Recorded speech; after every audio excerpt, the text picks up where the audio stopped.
مفتی صاحب یہ بتائیے کہ حقوق العباد میں سب سے زیادہ افضل حقوق کن کے ہیں؟ بسم اللہ الرحمن الرحیم۔ پہلے جو میں نے آپ کے سامنے آیت کی تلاوت کی تھی، اس میں اللہ فرما رہا ہے ان اللہ یامر بالعدل والاحسان، بے شک اللہ حکم دیتا ہے کس بات کا؟ عدل اور احسان کا۔ تو سب سے پہلا تو اگر حقوق العباد کی بات آپ کرتے ہیں تو سب سے پہلا حق تو آپ کے اپنی ذات پر ہے۔ اچھا، یعنی آپ نے اپنے جو آپ کے اعضاء ہیں، آپ کے ہاتھ ہیں، آپ کے پیر ہیں، آپ کا دماغ ہے، آپ اس کا استعمال کیا کر رہے ہیں؟ یعنی اس کو کنٹرول میں رکھنا ہے تاکہ اس سے کسی دوسرے کی ذات کو نقصان نہ پہنچے۔ بالکل۔ تو آپ نے کہا کہ سب سے پہلا حق کیا ہوتا ہے؟ سب سے پہلا خود اپنی ذات کا ہوتا ہے۔ ہم کہتے ہیں ماں باپ کا، بہن بھائی کا، چچا چاچو کا، ٹھیک ہے، یہ سارے حق ہیں، لیکن سب سے پہلا حق آپ کی اپنی ذات کا ہے۔ کیوں یہ بات کر رہا ہوں کہ اگر آپ غلطی کریں گے، گناہ کریں گے، تو سب سے پہلے اس کا عذاب آپ کے جسم کو ملے گا یا کس کو ملے گا؟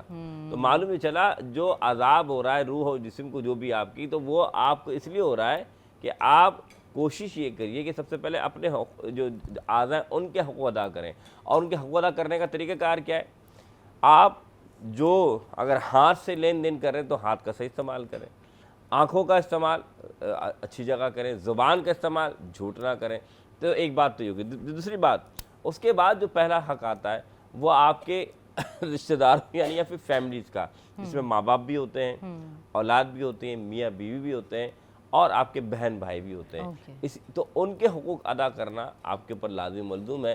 ان میں سے کسی بھی کے حقوق ادا کرتے ہیں، لیکن سب سے پہلا حق ہے والدین کا، جو حکم آیا کہ والدین آپ کے لیے یعنی کہ پرائیورٹی یہ ہے کہ سب سے زیادہ، چاہے ماں یعنی بہن بھائی ہوں، چچا ہوں، تایا ہوں، ایون کہ آپ کے بچے بھی ہوں، تو آپ نے پہلے اپنے ماں باپ کو پریفرنس دینی ہے، کیونکہ وہ ان کا مقام مرتبہ بہت زیادہ ہے۔ بے شک، کیونکہ والدین وہ ہستیاں ہیں جو اپنی پوری زندگی وار دیتے ہیں اپنی اولاد پہ، تو اولاد کا فرض بنتا ہے کہ وہ ان کی خدمت کرے، ان کے حقوق پامال نہ ہونے دے۔ جی، تو اب اس کا مطلب یہ ہوا کہ پہلا تو حق ہو گیا والدین کا، یعنی کہ اپنے آپ کے بعد اپنے والد، پھر اس کے بعد آپ کی اولاد، آپ کی زوجہ جو آپ کے گھر کو پورے سنبھالتی ہے، ان کے حقوق ادا کریں، کیونکہ حضور نے فرمایا خیرکم خیرکم لاہلی، میں اچھا ہوں اس لیے اچھا ہوں کہ میں اپنے گھر میں اچھا ہوں۔ یعنی سب سے پہلے حقوق میں آتا ہے کہ آپ اپنے گھر میں کیسے آتے ہیں۔ جب آپ گھر سے باہر نکلتے ہیں تو ایسا نہیں کہ آپ بالکل باہر چلے جائیں، پڑوس، اچھا، آپ کا جو پڑوس ہے اس کے حقوق بھی بہت زیادہ ہیں۔ اچھا، ہم عمومی طور پر